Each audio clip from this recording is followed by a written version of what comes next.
Welcome to another episode of Not Investment Advice. This is Bilal Zaidi, and we got the NIA boys here. We got Trung Phan, Meme Master Flex himself, and Jack Butcher, founder of Visualize Value with his fancy Dior hat on. Yo, what is that? What does that mean? Boys? What's DYOR? Do your own research. Cover Oh Trung. my goodness, bro! You got to get with the meme lingo, son. What?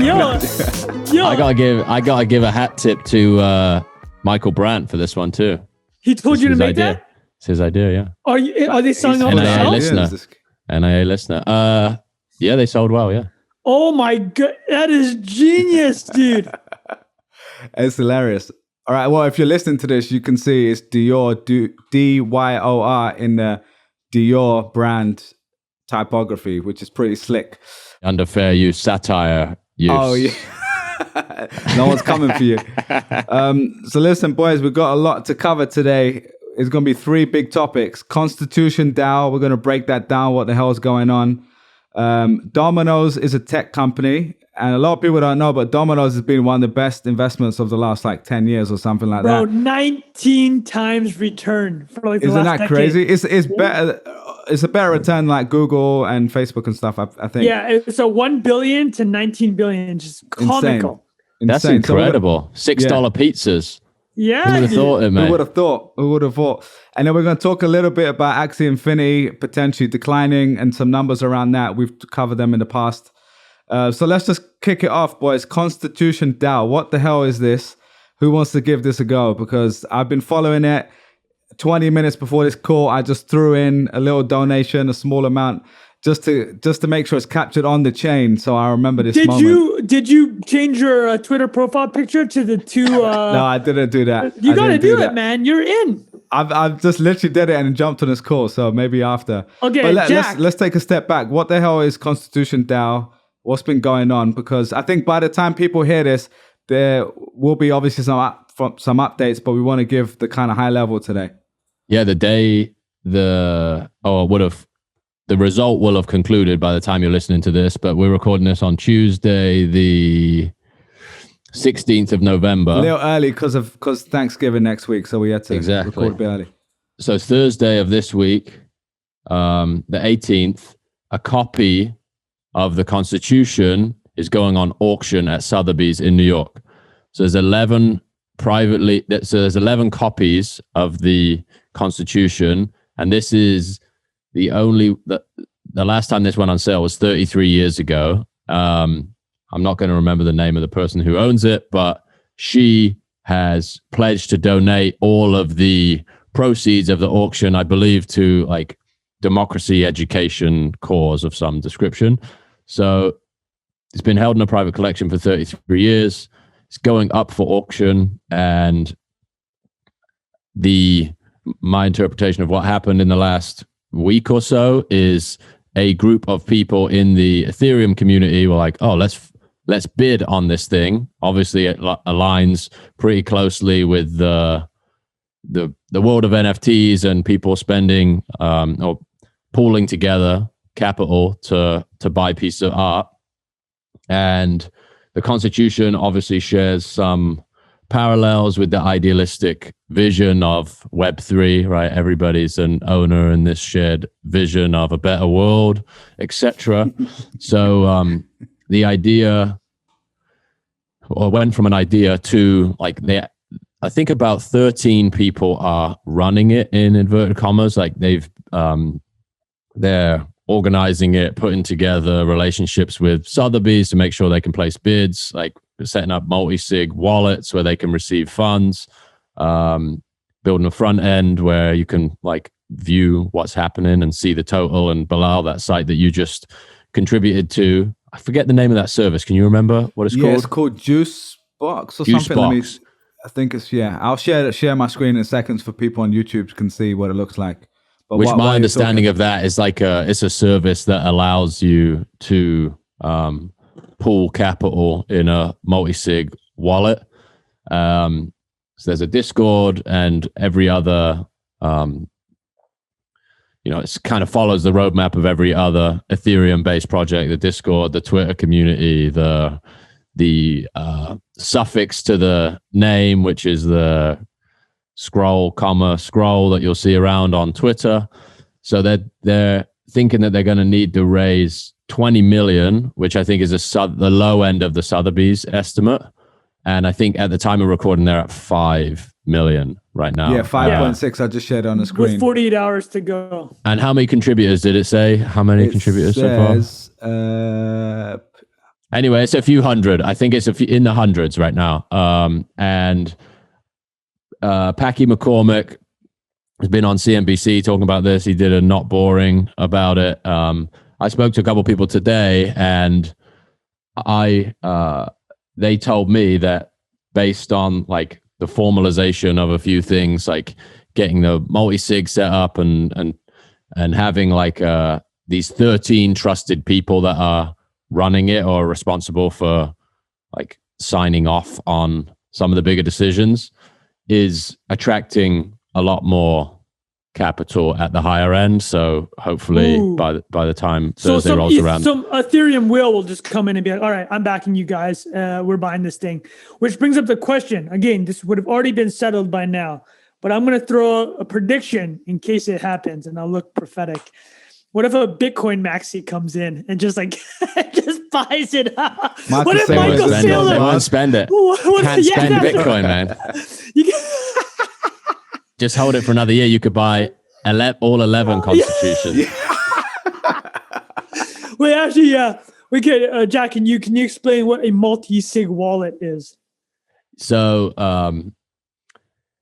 rudimentary explanation is what I'm capable of. It's essentially, the same way you would have a hardware wallet where there's a procedure that you have to go through to sign a key to release funds or sign a transaction. It's the same concept, but it's multiple participants that have to sign that transaction. So I believe it's 12 or 13 people in this case, which obviously means, you have a little security and protection and procedure. Someone can't governance. Just run off with it, basically. Right. Yeah. And these people like that are doing that are all, I believe, like operating under their real name as well. Yeah. They're established like tech Twitter guys, and girls, I believe. So I don't think there's any, would be an extremely elaborate, like film-worthy scam, but the people behind it are legit.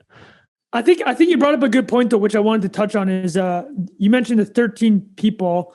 So Ben Thompson for Techray actually wrote this morning about he went through the FAQ and this is what he found. Again, this could have all changed because this is such a fast moving thing. Like we're speaking on Tuesday and this all came together in like the last 4 or 5 days, right? Mm-hmm. So he was pointing out in the FAQ that the actual purchaser on record is an LLC, which has 2 people attached to it, and I guess this is the point that you brought up, Jack, is to bring up the big ETH whales. They're gonna want to know what's going on with the LLC, right? They're like, where is this money actually going to end up?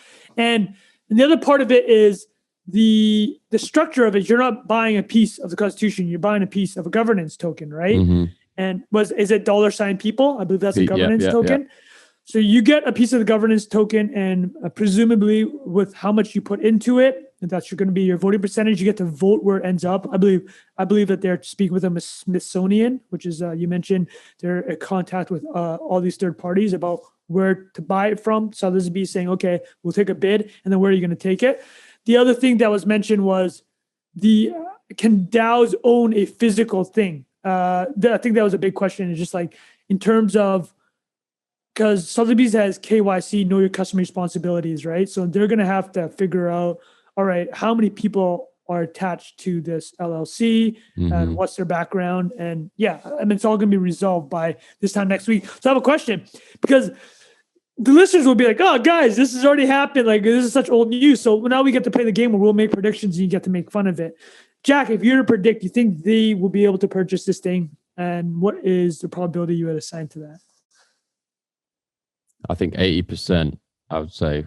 It's just like, just from like the hype and energy and the meme, like, man, you're putting the meme index on this. It's quite strong. The meme also brings out the competing bidder from the other side, right? It could bring out the anti-crypto, right. I'm going to show these kids, I'm going to throw down a $50 million bid.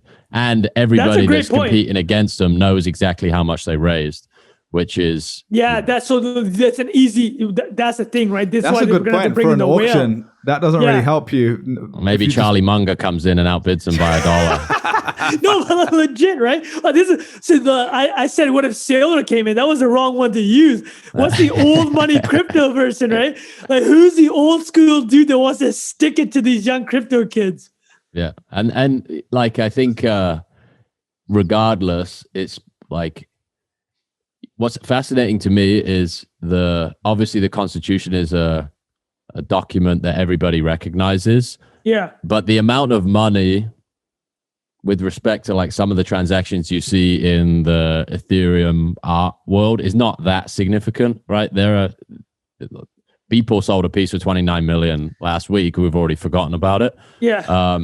But the amount of press that this has gotten relative to, a piece of crypto art has been massive because it's a story. So the Wall Street Journal's written about it. Yeah. Forbes, Fortune, just, you name it, it's in the press. So I bet it'll be 100 mil. I bet this thing will sell for 100 mil. Just from the hype factor. Wild. It's just 20 it's mil kind of an interesting, right, man. It's an interesting game you play, hyping it up because you're obviously bringing in a ton of interest on the other side. But yeah, we'll see. My read on it is like old school early crypto is less interested than the like second wave of crypto people, if that makes sense. You mean like old school Bitcoin maxis versus like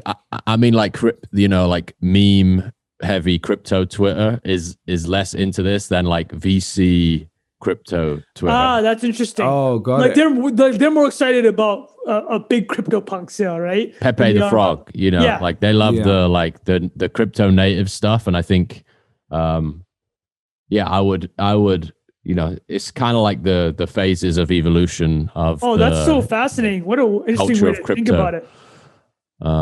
So we'll see, and I don't think there's as much firepower in that world. Maybe at scale there is, but like Metakovan, the dude that bought the first Beeple 5,000 days for $69 million on his own, that's a different world, right? Yeah. That's I the believe interesting our thing friend is Osman calls them Giga Chads. Giga Chad, Giga Wells. But one thing I was going to add is this isn't really investment, right? So like the guy who paid $69 million for that Beeple, obviously he's doing it because he has enough money to do this forever and still have money left over. But technically on paper, he's probably seeing that as well. This is going to maintain its value. One day, if I want to sell it, I can sell it 20 years from now. Yeah. I doubt he's ever going to sell it, but you know what I mean? Versus this isn't really like they say on there. You're not really getting anything. It's kind of like a donation it's a almost. gesture, yeah.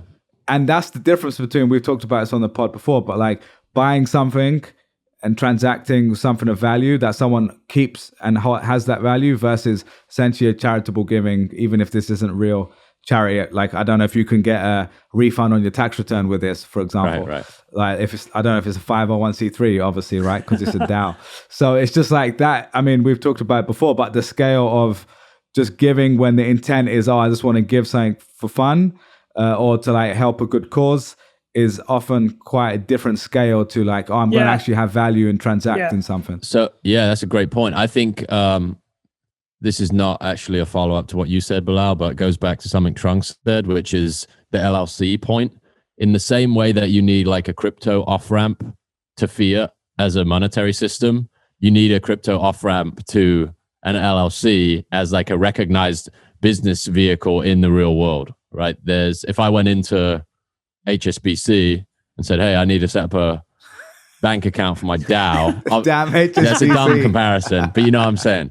The idea that like, if you want to interact with Sotheby's, you can operate completely crypto natively, and like it is a gesture and like it's more of an idea than like this purely like crypto executed idea, because it can't work that way. Yeah, the way the asset is custodied. Well, another guest, Alex Cohen, shit poster extraordinaire, he did a tweet yesterday. He's like, and he's being very general. I mean, he's a fintech investor, former fintech founder. It's not super into the crypto space, to my understanding, or the conversation with him. But he wrote a tweet. He's just like, I still can't tease out the difference or fully the difference between like DAOs and like an unregulated special purpose vehicle, right? It's like they're just pools of money. The speed with which the DAO is happening is, I mean, I think speed is really what the difference is, right? It's the speed and allegedly the legibility and transparency of these transactions. But having said that, is like there's a lot of similarities, right? Like people put SPVs together, spin them up every single day to invest in like secondaries of hot startups, right? There's a meme factor to it. There's a speed, and obviously these crypto layers are involved. But I mean, Jack, like you said, there's like you still need the off ramp to the real world. Yep. So today we'll see how it plays out. Well, yeah, last thought. Sorry, man, I didn't cut you off because you brought it up with the lady. It is a lady who's selling it, and she said she is going to give the funds to a democracy education type thing. I think Sotheby's going to turn into fiat and give it to her. But how funny would it be if she just kept it on ETH wallet and just started aping like the next hot end? Buying toes. Yeah, hot wallet.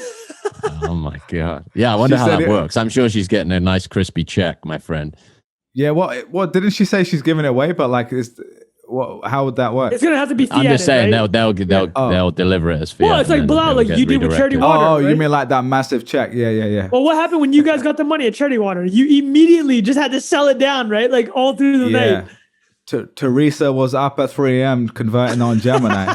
Teresa, the accountant. That's actually her name. I hope she doesn't mind me saying that. But anything else to say? Anything else to add on this? I mean, I will say check out Packy's Not Boring write-up. I thought it was actually pretty good. And what was interesting is like the amount of things they had to do in such a short period of time. Yeah. Mm. And just based on that, I'm assuming it's a shit show. Like this is not a bad thing. I'm just saying like anything like this is already really tough to do. But like to do this at this speed is quite impressive. So the fact they got the website up, they have to figure out the legal structure. They got, I think, FTX to say that they could like do the transaction for them or something like that. Because it's not just there's all these kind of specific things that you need to figure out. So the fact they did that already is just a bunch of dudes and women as well in a Discord. Trying to figure this out is pretty cool, but again, I don't know enough about it, and it could be a week from now we're like, oh my God, what a shit show that was. Someone ran off with all this money, but no, I don't think that's the case. That's not gonna happen. But man, the meme is so strong though. Like regardless of what the result is like the meme was so strong. Like it's incredible. When I saw that first, I'm like, a DAO is gonna buy the Constitution. This is genius. This is the first instinct. I'm like, this is so, and I know that. Also, just to mention that Packy Not Boring article, he talked about how the meme was so important. This is Nick Cage and National Treasure memes. I have to say, the memes haven't been as good as I expected for something that was so memey. Like for example, when Facebook changed to Meta, those memes were off the hook, son. I was like, I was in stitches laughing. I have yet to be in stitches. There's some good ones, but I haven't killed over laughing just yet. I'm sure it's coming. It's like it's also a bit weighty of a subject as well. Yeah. There's a lot of weight to it. So it's like, how far can you actually take it without it being like totally right? Yeah, I feel like it's more like touching, moving messages. Like I'm reading some of them on here. First generation immigrant, proud owner of the U.S. Constitution. You're like, all right, that's not funny, but all right, cool. But you don't want to have to break it to them and say, Ashley, man, it's not you don't get fractionalized ownership there. That's you get a governance token from an LLC and no, technicality. Yeah, exactly, right? Last thought on that is there's literally 30% of the U.S. population where you say the word U.S. Constitution, they're gonna be like, you're a racist. That's a racist document, right? Like that's the world we're living in right now. I think Jack nailed it. It's like there's this whole subsector of America that hates crypto, and they're probably actually just in the woke culture. They're also very super woke also, and they look at the U.S. Constitution as this like very negative document, right? It was like the NY Times' 1619 project.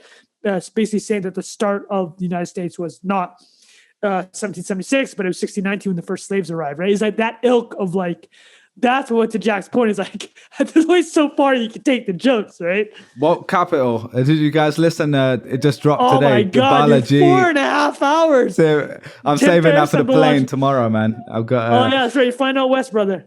But yeah, we got I mean, people should check that out as well. Maybe we'll talk about it at some point. But Balaji is going off on the woke capital versus communist capital versus crypto capital. Pretty quite interesting. All right, boys. Yeah, I think we can wrap that one up. But I will say either way, I think it's a fun experiment. That's why I threw in a tiny little amount just to like remember it, because it's on the chain. Put the things on your name, bro. Put the things on your name. It's on my ETH. It's on my ETH name. So yeah, one day I can look at it and be like, oh, that was fun. It was either amazing or it was just stupid and fun. Either way, I think it's like worth playing around with. It's a pretty cool experiment. Anything else, boys, before we wrap that up? That was good.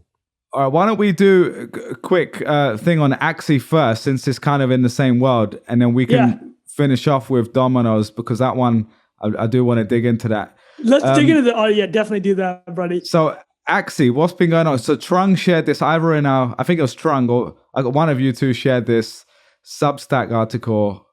I'm just pulling it up right here. But yeah, it was about the incredible growth of Axie Infinity tailing off. Yes. And yeah, I didn't read the full thing. So I can Trung, walk was through this you? Yeah. Yeah. So super interesting what's going on is, so we talked about Axie a couple months ago and describing how it's like the play to earn, a new crypto-based model where, you can make a living playing a game and, it's crypto-based. So you're getting paid essentially to play this game, right? Versus Activision or EA, where if you play there and you spend money in their economy, they take, I think that the variable we use is take rate, right? Like EA takes 100% of everything, whereas the equivalent in the Axie economy was 4.5%. That's their take rate. So that was part of what we were talking about, is like, does crypto enable a whole new game? Axie Infinity is on the vanguard of this. It's like, think about Crypto Kitties meets like Pokemon, all intermediated by crypto, and it's like its own economy. So a big criticism of that we touched on and people talked about is like, do people actually want to play games for a living? Like, doesn't that just become kind of this dystopian hellhole? And that's actually, so the statistics that I put in our group chat, so I'm going to walk through them. What's happening essentially, and we've touched on this, I want to discuss these points with these guys, is, so when we touched on it a couple months back or a couple weeks back, we were just like, well, actually Filipino players, 60% of the players are from the Philippines. I think 80% are from Southeast Asia. They're making basically a living wage. But actually, that living wage now is no longer a living wage. So the game's gotten so competitive that the players are now no longer making basically the base level of money. So that's one thing. And that was actually the point of the criticism, is like, well, it's working right now, but can that mechanic continue? And then what was brought up by this research is very interesting. They said, the problem with this to play to earn is you still need people that go there just to enjoy themselves. Compared to a carnival. Imagine that you, me, Bilal, Jack, and then we just went to the carnival and hundreds of other people came with us. And every single person that went to the carnival bought a $5 admission, but they expected that when they left the carnival, they had $6, right? That's basically what's happening in the Axie Infinity world. It got flooded with people that were going there to make money instead of actually playing a game. So if every single person wants to walk out of the carnival at $6, the economics no longer work, right? So like, what do you guys think about that? That's like the crux of the criticism. You know what, as you explained or made the comparison to Activision, it's also like, this is going to sound controversial. It's like, if you give 96% of, or, 100% of the value back to the users, like the game doesn't get any better, right? You're not reinvesting that in improving the game. So eventually like people get burned out on just like how boring the game is essentially, right? Like the take rate is a good frame for like, villainizing the game studio. Yeah. But at the same time, it's like their margin is not what they're taking out of the game, right? They're paying the most talented game designers and developers in the world and organizing that talent to create something great. And I think we've talked about this on this podcast, is like, yes, all of these models allow people to organize maybe with a little less friction, but that doesn't necessarily lead to like an Activision beating company out of the game. That's a very, very, very tall ask to develop something. I think you use the Apple comparison, Trung, where it's like, there's a top-down vision here where this person has decided we're going to make this thing and we will like literally bend the universe to make this happen, get the right people in place, versus, hey, this is a complete free for all. Like there's going to be a governance vote at the end of the week. And if everyone's just going to vote for the option that makes you the most money in the short term, doesn't necessarily lead to us creating the best product in the world. I think, so the thing that they brought up here, which I think dovetails with your point, is they're saying that like when we looked at the stats, like everybody's like, oh my God, because they just raised a massive round from Andreessen, right? It's like $300 million or $200 million. And then people are looking at the retention stats like, oh my God, when you go to play this game, it's like 95% retention month on month or whatever, they're like quarter on quarter. But then the guy's just like, well, actually, if it's like, that's impressive for a game, but like that's pretty normal for a day job, right? Like if that's your day job, you're going to retain your day job, right? You're going to keep playing on the platform. And to Jack's point, like, if people aren't, I think my main takeaway is like, there has to be just still the fun element, right? Like if you just turn it into this, and this isn't to say like there are video games where like Sim City is like, you're kind of building an economy too, right? But there seems to be a part where like, if everyone you're competing against are playing 12 hours a day, living in the Philippines, I think Jack nailed it. What is their incentive to be there, right? Their incentive is if I can make X amount, then I'm going to keep playing. But the other point that was so interesting was like, here's an example. Online gambling. So this is what happened at the beginning of online gambling. If you were a professional poker player when online gambling hit in like whatever, the early 2000s, you could just wipe the floor with the amateurs that came on. It's an inefficient market. Yeah. Right? But what happened 5 years later? All the inefficient people lost all their money, don't want to play anymore. So now you're just playing against other sharks. And like, that's why the equivalent of like the minimum that you're making on Axie is going down now is like, well, actually people are just getting clubbed over the head. I can't play 12 hours a day on Axie. This Filipino guy is going to crush me every day. So like, I'm just going to leave the platform. So what's left? It's a bunch of like A+ level Axie players just battling it out, making less than the minimum wage in the Philippines. I think that's what's happening right now. So having said that, go ahead, Bilal. No, go finish your point. I'll say after. Oh no, all I was going to say was that like they had some more, so Axie actually understands this, and they are saying and basically choreographing how they're going to try to fix it. They brought up, I think they're making very public statements to Jack's effect of like, here's how we're going to keep people on the platform. This is what we're going to spin up that will be useful. So before I go into what they're offering to spin up, Bilal. That's great. That's a great summary. I was just going to build on what Jack said before, kind of zooming out and trying my best to stay very objective, not with my pro crypto Web3 hat on. Your point, the underlying point was, if you take out the ability to make money, what's left, right? And I kind of agree with that, specifically for a game, because games generally are supposed to be fun to play. Well, that's generally what they've been in the past anyway.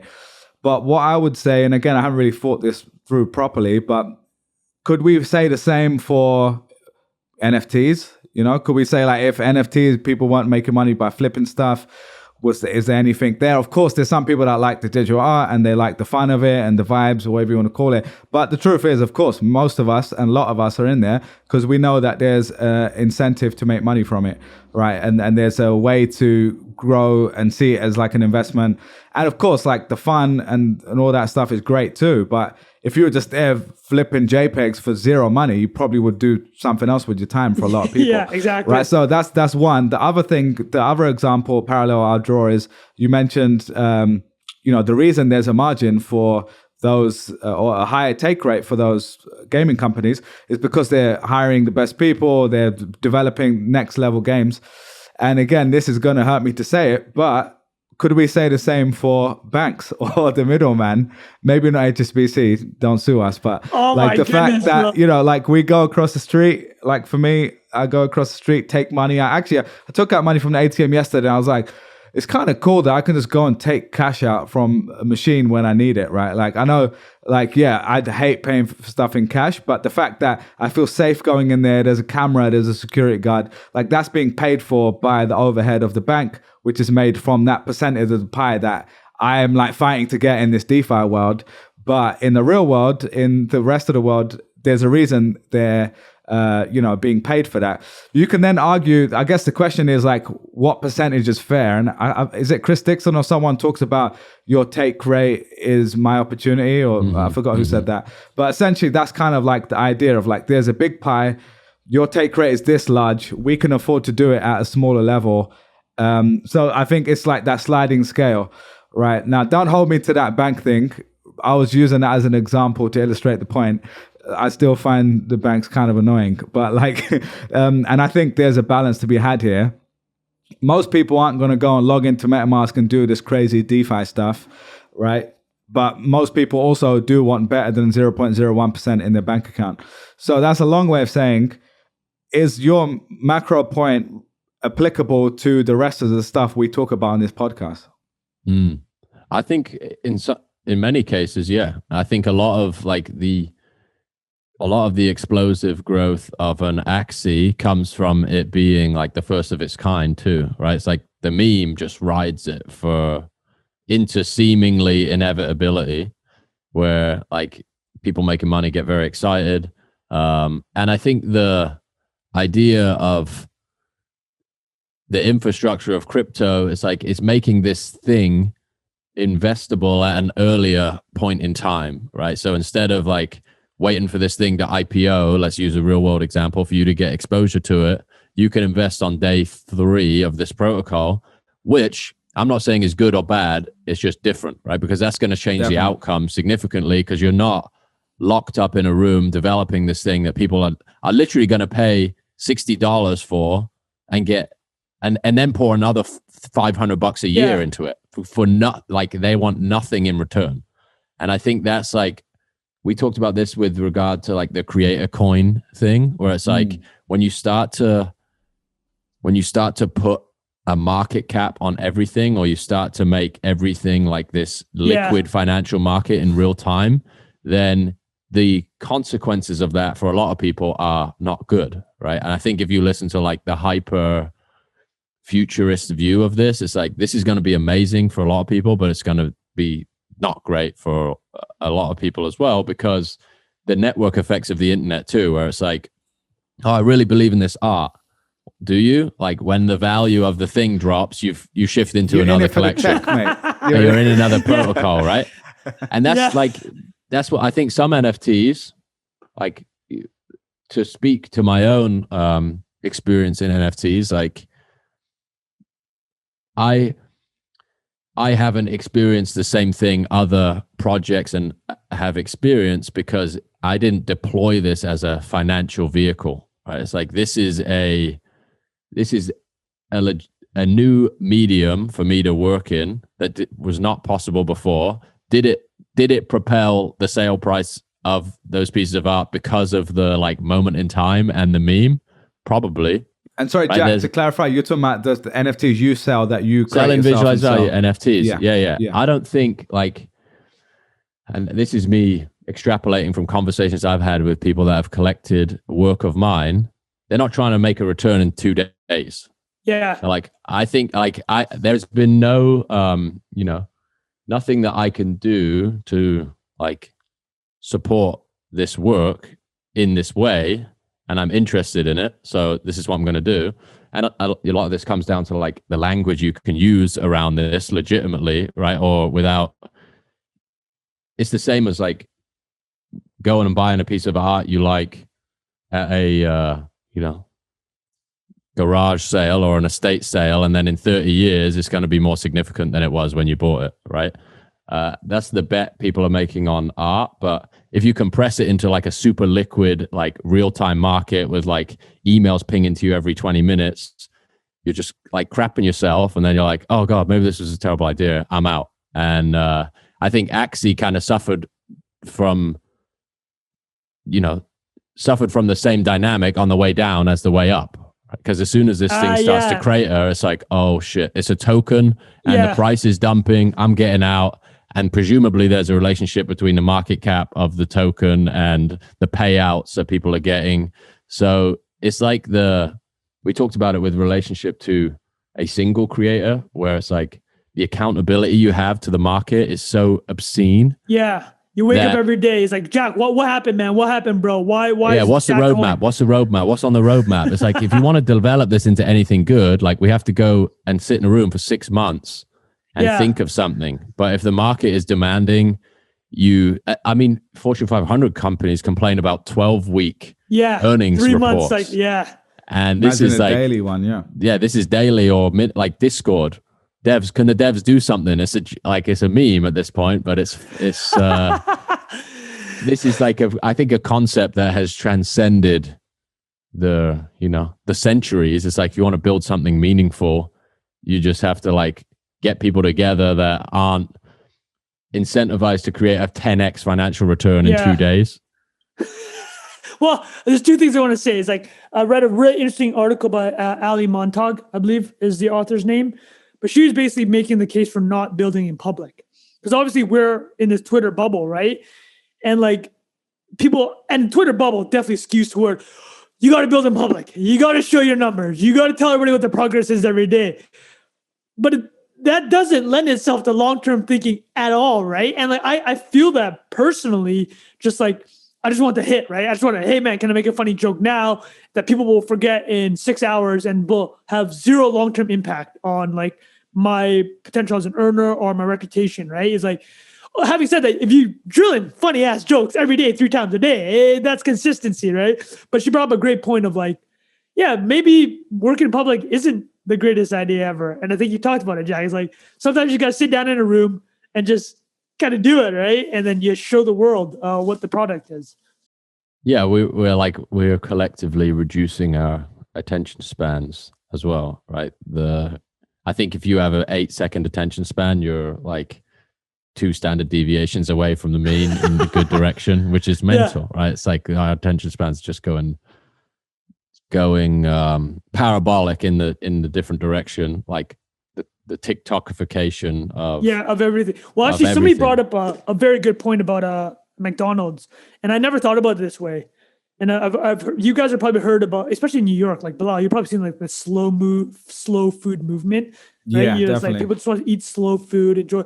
So I never actually thought about McDonald's in this way, but like McDonald's is conditioning you for this exact TikTokification world, right?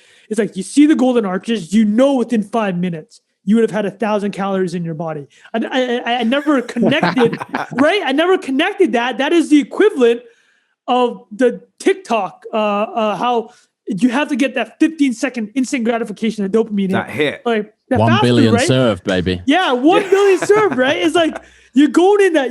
And so their line. I mean, they serve. I wrote about this recently. Like they serve. It's said they serve 1% of the world's population. So that's so crazy. 70 Wait, is it, to 80 sorry, million 1% a day? a day, which is actually isn't that crazy. That's like 80 million people. That's not do 1 out of 100 people at McDonald's every day, and it seems pretty plausible. Still right? kind of crazy, to be fair. It's kind of crazy. Okay, so that's the number being floated.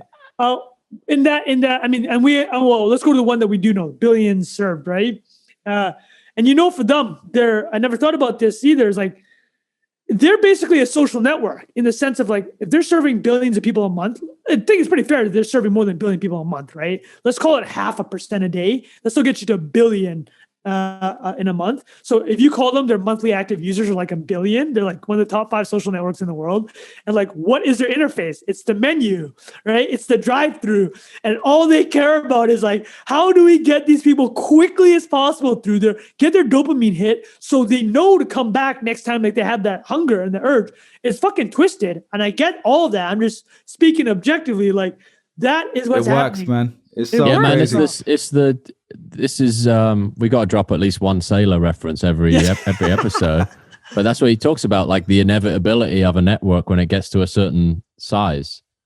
And that, I think the comparison is awesome. Like every business is a network, and it's either growing or shrinking, and like the efficiency in which it interfaces with like nodes is how you measure whether it's measure whether it's going to grow or die. And then if it starts to die, you've got to do some serious intervention, upgrade the network. No, exactly, right? It's pretty remarkable. That's what they did with the menu. So the last thing I'll say is So they got people's drive-through time down from 400 seconds to 350 seconds. So your time in the drive-through average is like 6 minutes from start to end. Bro, think about that. How much money do you think they made the extra 50 seconds they saved on each customer?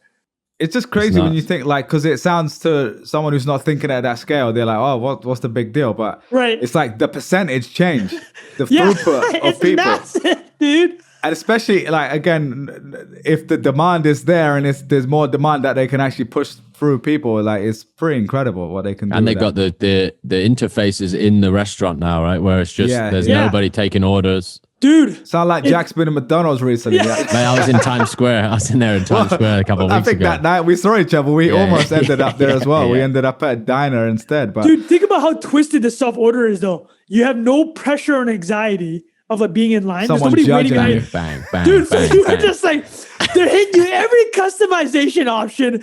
You're literally curating the perfect meal. There's zero pressure. It's so twisted. You are working for them and you're paying more. It's so fucking smart to self-order a kiosk, man. It's so fucking smart, dude.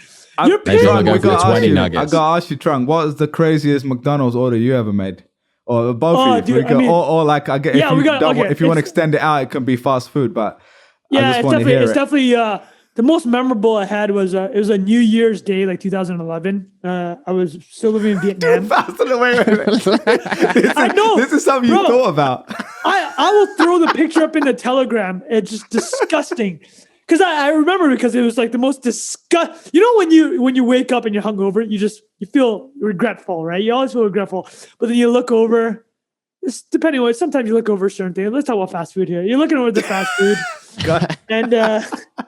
And you're just like, dude, before I finished a McDonald's order, let me tell you, I lived in Montreal at McGill University. And I used to minus 40 degrees, right? Where you literally spit and it freezes before it hits the ground. Like, this is how cold it got. And you go out partying and you wear your parka. I once woke up from partying in Montreal on my buddy's couch, all my clothes on, parka on. I found 2 hot dogs in my jacket pocket. So I woke up at 11 a.m. Hilarious. Put my hands in my pockets, 2 hot dogs. Just like, that's ridiculous, dude. That's not even the most embarrassing order. This is all in the preamble to the McDonald's order. It's something disgusting, man. It's probably $100 worth of McDonald's between like 2 people. It's like whatever. The worst is when you wake up with a delivery outside the door that didn't make it because you fell asleep. The McFlurries out there with the apple pie. Who's having an apple pie at 4 a.m.? Bro, is that your most regretful? So finalize $100 worth of McDonald's. What's the worst you had? I've definitely done that where I fell asleep, but the one I will remember is my boy Wiki, who used to live in New York, now in Amsterdam. I think it was 3-4 a.m. in the Lower East Side, and we, for some reason, at one point in the night, we talked about getting 100 nuggets or wings or something like that. Oh my God. And for some reason, it was just a ridiculous thought. But by the end of the night, we were like, "Oh, we got to do it now." So we went and ordered a ridiculous amount. I can't remember the exact number, and it was absolutely disgusting. Like, it was not even tasty. That's probably my one. And we probably lost about 17% of people dropped off. But go on, Jack, we could do what we want. How many wings did you? How many nuggets did you finish? Oh, I probably finished about 7, and then realized like, what the hell am I doing in my life right now? But yeah, mine was there's a place I might still be there in Cardiff called Benny's, which is like a KFC, like a bootleg KFC vibe. And they used to do halal fried chicken and that 50 wings. We used to do 50, like every night we would go out, we'd get 50 wings each on the way home. Every night. That was every night you're out. Yeah, you go 50 wings at Benny's, and would you finish it comes like a KFC bucket of wings. Oh my God. Some nights I would finish it. That's ridiculous. Bro, you know how many calories that is? Oh, thousands. Yeah, it's in the thousands for sure. Wait, dipping sauce? Go. No, they're just fried. Straight little honey mustard vibe. The last thing I'll say on food is when Jack came here, we were talking about we were having pierogies at Veselka in the East Village, and Jack had been out all day. It was his birthday, and he said, you ever had a topless curry, mate? And I'm like, what the fuck is a topless curry? I thought it was like the sauce is topless. Like, I didn't know what it means. But he was like, no. It's like at the end of the night, you go to get curry and you take your top off. And it's the topless curry. No. And I was like, you don't that want is the most English lad thing I've ever heard, Jack. Yeah, say. You don't want the stain. You don't want the stain. Yeah, you're wearing your nice Lyland Scott polo shirt. You got to get that off, mate. Sorry, I hope you don't mind me sharing that, but that's hilarious, shout man. out Khyber in Swindon, great curry house. Khyber, love it. They embraced it. Dude. All right, great little interlude, boys. People said last time they liked the factory story, so we've got to throw some bring of up those Well, in. there you go, man. And a perfect segue, because we're going to talk about dominoes in a second. But the last thing I was going to say is, Trung, you were going to say what Axie are doing to retain users, if I still remember. Oh yeah, correctly. I'll do two quick things. Is the kind of the roadmap they're saying is so they're not free to play yet, right? You have to go through this 8-step process, which Jack tried. You have to man. open 2 wallets, buy 3 or breed 3 NFTs. It costs like a G to do just to play the game. And to their credit, they have millions of players, even though the mechanic is so difficult. So that's to their credit. But one thing that they said that they've choreographed is they want to get into like basically be a free to play version, and that could hopefully get into an app store or Google app. But Apple right now is like have strict rules around NFTs, right? They're like, yeah, we're not going to let this in. But the point these guys that brought up that did the research was basically saying like, well, actually, all that does now is you create a top of funnel for a game that we think that economics aren't working out for, right? Like you're going to funnel these people to real Axie, and like we don't know if that works. So the other thing that Axie is talking long term. Last thing I'll mention is they're building. It looks like they're moving towards really making it a world, like trying to become like Roblox. And then they're going to sell plots of lands as NFTs. But apparently the history of selling land in video games has not worked out very well. I don't know how much this will change that, but that's my top line understanding. So they're going to open up the funnel with free to play, which is what they're trying to crack, mobile gaming or free to play online. But it doesn't solve the fact that economics might be broken in long term. And then the other thing they're trying to do is maybe create Roblox type world and then sell real estate as NFTs, which sounds interesting. I just don't know how that would work. I think I started off this segment as a little bearish on them, and I think I still have a little faith in them. I'll be okay. honest. You like that? You like that NFT real estate? Yeah. I don't know. I mean, I think it's just smart people can figure stuff out, but I do think it's not as bullish as it was like 4 months ago or whatever. Like but I kind of felt like that at the time too. It's like when Farmville and all that stuff popped off, you're like, oh yeah, this is kind of cool. 100 million people going to play this stuff. But eventually, there's going to be a new version of it. So I don't know. I guess we'll see.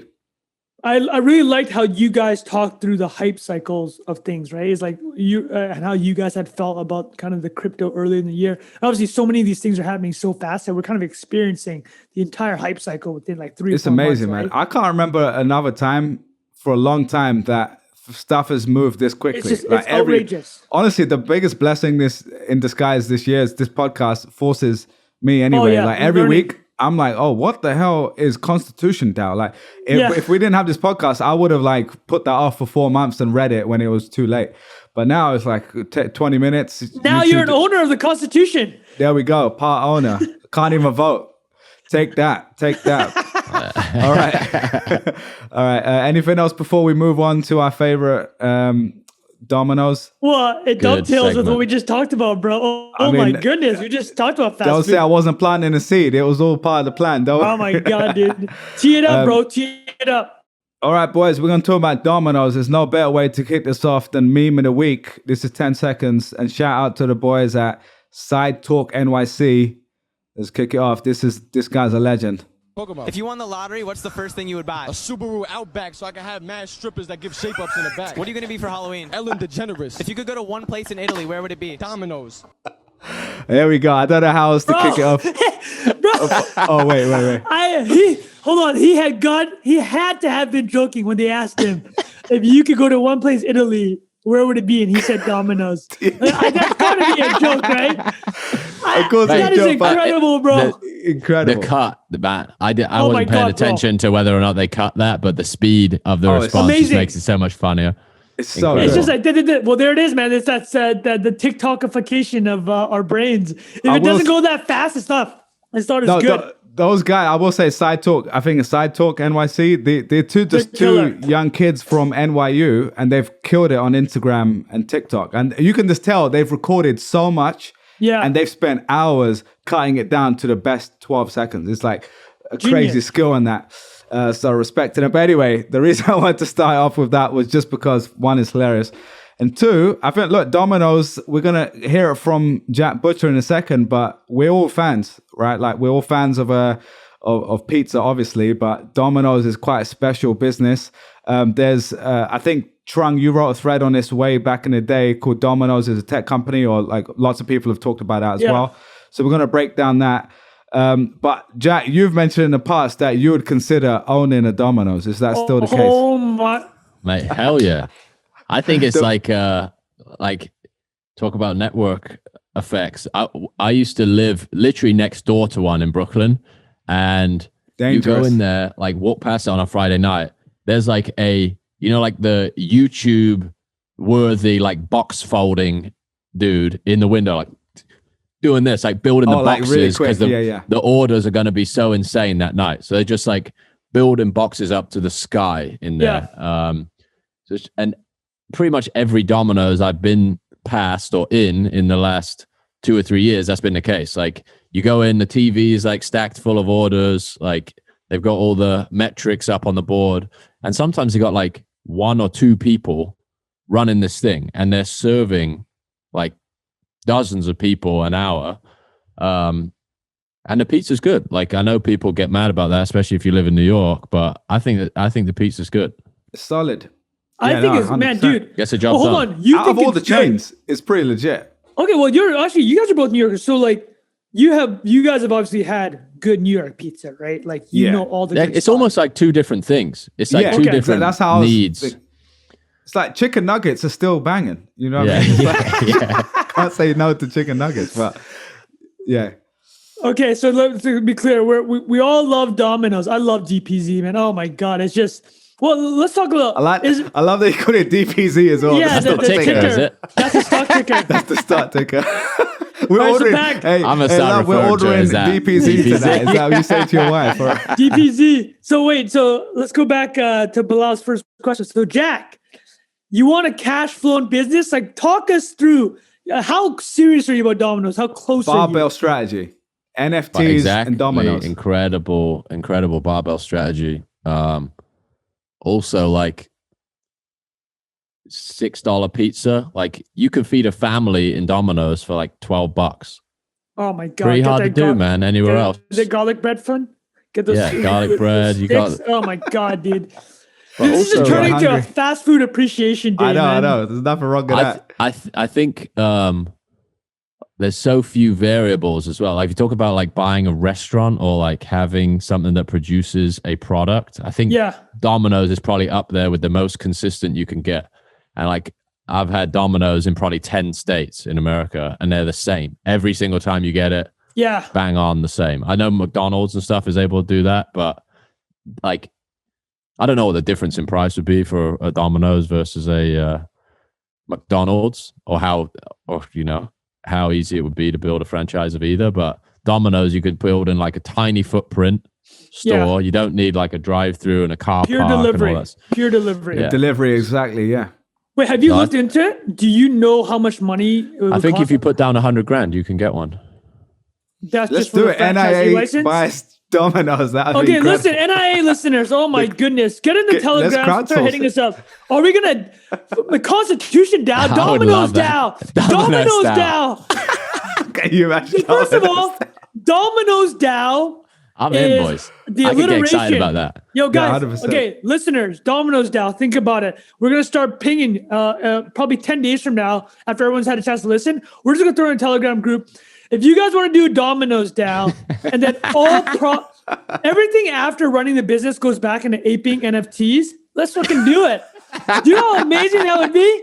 Oh my goodness. Hey, we'll be on CNBC. Be on CNBC the day after this comes out. How strong is that meme, bro? How strong is that meme? Yeah. See how this Constitution auction goes, and this is going to be part 2. Well, all jokes aside, though, Jack, you've legit thought about doing a franchise, right? Yeah, 100%. What's stopping you? How are you gonna make? What'll stop you from making it happen? Figuring out where I think when we land somewhere, I'm gonna properly look into it and like I want to be. You guys, I want to be I want to be in situ. You I want want to to be able pop to go in in, there. hang out with the people. Exactly. With the people. I will say that not to call out our Big Brother pod all in because I do enjoy their show, but this is the complete opposite of Chamath talking about $17,000 bottles of wine from 1992. We're talking about nuggets and chicken wings and Domino's. I just wanted to call that out. We're the people's champ. People's champ. We could actually fund the Domino's DAO with NFTs. Oh my God. Could you imagine the NFTs for that? Oh, Bro, this is It already generates a pizza, a rare pizza. Hold on a second. mint a pizza. First of all, now that we've started with the Domino's DAO proposition, I'm going to talk about why Domino's is a tech company and get our listeners excited about contributing. Let's stick to the agenda. Domino's Thanks DAO. for bringing us back. To be clear here, you're not going to have access to cash flow of the business. You're going to have governance tokens. And the only thing I can promise you with your governance tokens is you'll be given one vote a year on what sauces we should carry on the side to dip your crust in. I personally am a Caesar guy, but that's definitely going to be on the options. But here we are. What's funny is that after I rattle off why Domino's is a tech company, Jack's going to buy regardless of the DAO, right? So here we go, people. All right. Here we go. Real quick, Trung, high level, just so people know, Domino's last 5 years up 220%, $20 billion. Go farther back. Okay.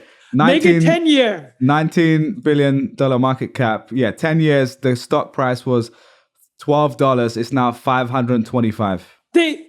Over to you. Think about that. That's insane. It's a $20 billion pizza company because it's not a pizza company. It's a technology company. Let me tell you why. Let's do it. Okay. Number one, customer data. They have 85 million customer profiles. Dude, you know if you were for a brand new social network, how much you would love to get that freaking data in your database, man. 85 million customers, 25 million people in the loyalty program. Dude, Jack, loyalty, retention, 25 million As a percentage, people. that's outrageous. That's a third of their user base that's on their app or in their customer database. Okay, this is where Jack is pulling out his wallet to buy a Domino's. All right, man. 6,000 locations each have a proprietary sales technology. Domino's built it from scratch. And that's how you get like the little signs saying where you are along the order. Pizza tracker, baby. Yeah, the pizza tracker, baby. 70% of sales are digital. What do you think about that? Wow. Love that. Is that attractive? We love that. Yeah. To your point, 98% of their businesses are franchise owned. So they only personally own 2%, and which is the best model, right? They take all that capital off their balance sheet, which is why it's such an amazing business. Dude, you can order Domino's, and you probably know this, in a million different ways. You can order on Twitter with an app, on Samsung TV, Amazon Echo. You can order it from your Ford Sync app. You can order it from Slack. They have an app where you just open the app and it immediately orders. You preset the app to what you want. Bro, we're talking about attention spans. Imagine an app where you touch it and it literally just orders your preset favorite pizza. That's it. There's no friction. Hey, do you know anything about how often people order the typical Domino's customer orders Domino's? Any idea? I do not know that, but I believe they sell, the stat I have here is they sell 3 million pizzas a day. And they got 85 million people in. That's pretty significant. Yeah, they sell 3 million pizzas a day. So 85 people in the database. So what is that? 3% of their database orders a pizza a day. That sounds like an incredible business that somebody that sells NFTs for a living would want to own as a barbell strategy. All right. What else do we have here that's of interest? Yeah, dude, busiest days of the year are New Year's and Halloween. No surprise to anyone. And yeah, 70% digital. We talked about that. But yeah, again, tech company. I was going to say in my advertising days, basically every pitch you'd ever do, you use Domino's as an example. In what respect? so their pizza tracker, for example, they've done loads of stunts over the years as well, where they did really good at viral marketing. They did they're filling in potholes in cities because the pizzas were getting busted over the pothole. Incredible. And That's like, so you know, smart. find a city that the local government is not doing what they need to do to keep the roads in order. Domino's is going and filling in potholes and then just spray painting Domino's over the top. God, dude. 20% of Domino's DAO goes to potholes. There you go. Yes. Add that in. Genius. Social impact. You can vote on the city that gets the potholes filled. Perfect. This may be the ultimate Web3 application here, boys. Maybe we've cracked my it. Who needs a goodness. constitution when you can just have Domino's? This is Get incredible. Chris Filling Dixon potholes. on the pod. Yeah.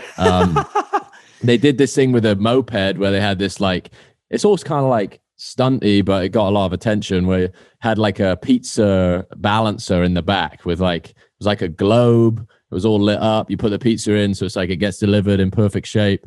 They've just done, and I think they had a KFC is another good example of this, where they have a really good relationship with their marketing agency, and the marketing agency has like, this has happened in fast food quite a bit. Burger King is the same thing. Like, they've gotten really good relationships with a creative team that have kept them relevant and almost pushed them in this direction too. I have no idea what the balance of labor and creativity is there, but those are some of my favorite examples of like brands that have been really like at least lent into the marketing side of it in a really intelligent way. So some accounts get the A team, which suggests then that other accounts are getting the D team. I mean, is this about accurate?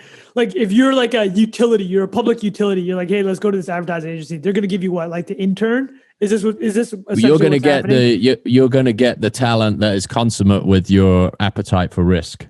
Okay. So if you're Verizon, you're getting the bottom of the barrel. Like, okay, you need an art worker that can basically plug in this phrase from a spreadsheet into this banner ad, versus like you're getting the Cannes Lion winners. If you've given full creative control to your agency, you're going to get the best people in that agency want to work on that business because they want to win awards, they want to write scripts. Yeah. Do Super Bowl ads, all that good stuff. So after listening to why it's a tech company, so to summarize, it's a tech company because it has its own point of sale system. Everything's just fucking integrated A through Z, right? And they built it all from the ground up. I mean, the biggest kind of like stamp of approval was, I think 3 or 5 months ago, Bill Ackman completely rotated out of his Starbucks position and went into Domino's. Like, I was just looking because they've got $19 billion market cap versus like 200 or something, right? Versus what of Starbucks? Actually, sorry, wait, let me check. That might be way up. Starbucks is huge. It's about 200 Starbucks billion. market cap. I'll read. That's the crazy. Yeah, the market cap 132. Sorry. What do you think of Bill Ackman's book in general? I got to see the whole thing, but I mean, he's had a couple of L's and some really big W's, but I think, we should go through some of these guys' portfolios and see what the trades are looking like. But rotating for Starbucks and DPZ, respect that. I think that move. I think that's an apocalypse play from him. You know, what was the thing he did on CNBC? Like, started crying about. Yeah. When he had the CDS credit default swaps, basically, he had bets on high yield bonds, and obviously when Corona hit, the bonds just the yields just flew through the roof, and then he collected, right? Because everybody thought the world was going to implode, but to Jack's point, he was on CNBC crying and saying the world's going to implode. Man. Oh my God. I think the Domino's thing is probably a bet on people cutting back their food expenses. And staying at home, wanting convenience because they don't want to step into Starbucks. Not spending $8 on a cake in a cup. Yeah, because that's pretty defensible too, because people are addicted fancy to restaurants versus staying in. Right. I mean, I think all the prices are up across the board, but I don't. Yeah, it's a crazy business. Did you guys, Trung, you already covered the tech side. Was there anything else to call out on like what makes it such a solid business in terms of like its numbers itself? I mentioned it to Jack. So I had to go off there. No worries, man. The main one is like the very asset light, 98%. Okay. And it's a lot of it's online delivery. Right?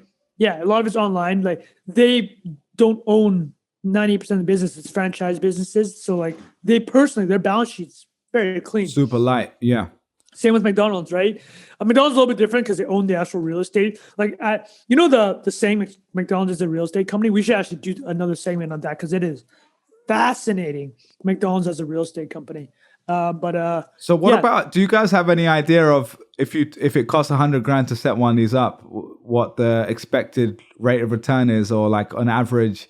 And if you don't, we can skip this part. But no, Jack, I did you ever set that research? No, I literally got to the point of like the Google result, like how much does it cost to set up a Domino's franchise? I read the promoted result, and I was like, oh, good to know.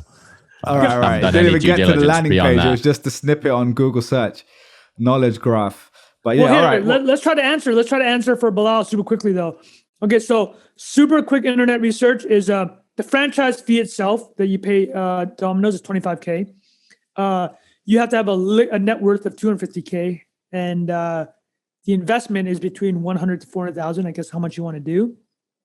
But the payback period, man, this is the question, right? This is the Bilal. Oh, 5.5% royalty. Speaking to why Domino's is such a great business, they got like 10,000 locations. They're all feeding back 5.5% royalty. Oh, that's sweet royalty, man.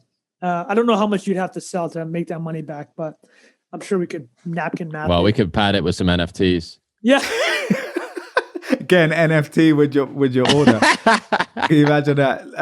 The other question I was going to ask, a bit more of a serious question, but on the business side, Jack, as someone who loves creating their own brand, your own brands, and you know, I've heard you say you love a good franchise, and you've kind of built your own franchise in a way. Great saying. But you know, this is an incredible franchise, like the way we talked about Costco the other week. I'm curious, like when you think of that, like why would you do something like a franchise with Domino's versus just doing Jack's Pizza Shop?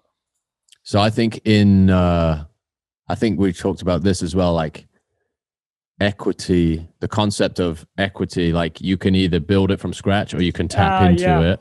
And in a endeavor where I am completely unqualified from building equity from scratch, but I believe in the idea more than like my conviction is high because I personally like use the product.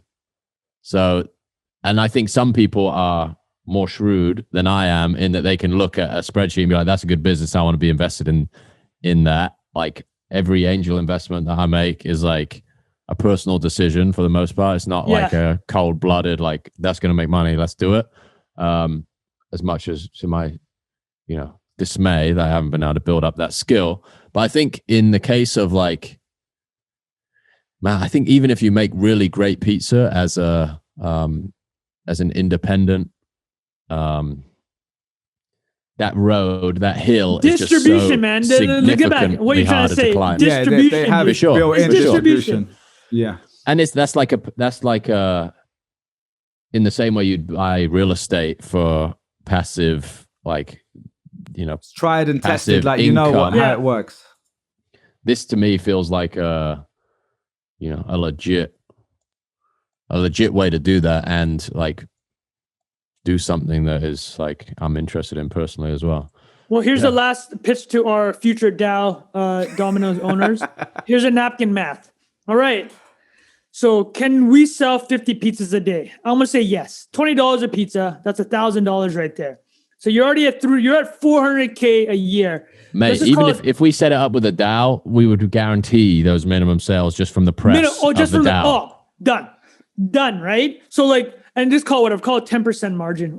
That might be aggressive, but let's call it 10%. So the take home for our collective DAO, being the listeners of this episode, is going to be $40,000 a year. But remember, this is the first location.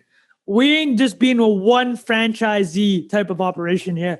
So $40,000 a year, startup cost will be about $200. Payback 5 years. Come on, guys. We're going to execute. Franchise we're executors. DAO. Let's call it franchise DAO and just start buying up franchises. Go from Domino's, get a little Chick-fil-A going. I love this idea. Can't get a Chick-fil-A franchise. You can't. Oh yeah, sorry. Yeah, I forgot that. Yeah. And it's not open on Sundays, which is the best day to eat fried chicken. So, what's some other good franchises though? Halal fried chicken in McDonald's the UK. is the Dixie crown fried jewel, chicken. son. McDonald's. Actually- What is Popeye? Is Popeye as a franchise? I would guess it is. Yeah. Yeah. I I mean, can the last kind of a cool thing- idea. You know, the Well, cool thing about a franchise, I think, is like you tap into a strong brand, you actually get network effects from the bad execution of other franchises. Oh yes. So it's like you can steal traffic from the 4 Domino's in your neighborhood because you're the best Domino's in the neighborhood, but everyone's looking for Domino's. So it's like this ratcheted up. Like it's not always. I remember in Brooklyn, I used to get the one that was like two stores out by distance because But you knew it was more consistent. it's just like slightly better the way they put it together, or faster, or so. I think That sauce slapped. I think it's all strategy. It's all a game of strategy here. It's actually an interesting idea. Go on, Tron. No, I was just gonna say I can rip off to you guys some because Bilal asked about franchises. We could probably end on this, but here's some franchise fee numbers if you guys want. Burger King 50K. Just the I love franchise Burger fee. King. I don't know why I didn't bring up Burger King. So Burger King, I there love you go. Burger King. So let's work through. Burger King's franchise fee is 50K, Oh, we got to do a And- Burger King. and its royalty, is 4.5%. 4.5% royalty. So as a point of compare, so you actually wait. Do you guys say you couldn't get a Chick-fil-A? Because actually, this article says you can. It Oh, says really? The franchise fee is 20% of Burger King's, but here's the catch. If Burger King's franchise fee is 50, Chick-fil-A's is 10. However, the Chick-fil-A RIP, the royalty, 15%, 15%. Huge. Wow. I think Chick-fil-A is like operation, like their ability to instill operational excellence in franchises is pretty insane. Yeah, That's the pitch. that's Yeah. the pitch, right? I didn't realize there was a franchise for that reason. I thought it was like just like privately run and owned. But And then I'll just That's knock up. Yeah, Popeyes is one. It's 40K franchise fee. Dunkin', Dairy Queen, Sonic. They all range between the royalty fees between 5 and 10%. But I there you love go, this. man. I love this. I was just going to bring up Nat Eliason. We've mentioned him a couple of times on the show. He does a good weekly newsletter on kind of this space. He wrote a piece recently about like kind of real world DAOs. Like how can you apply the idea of a DAO and like the uniqueness of that to stuff beyond just like stuff in the cloud.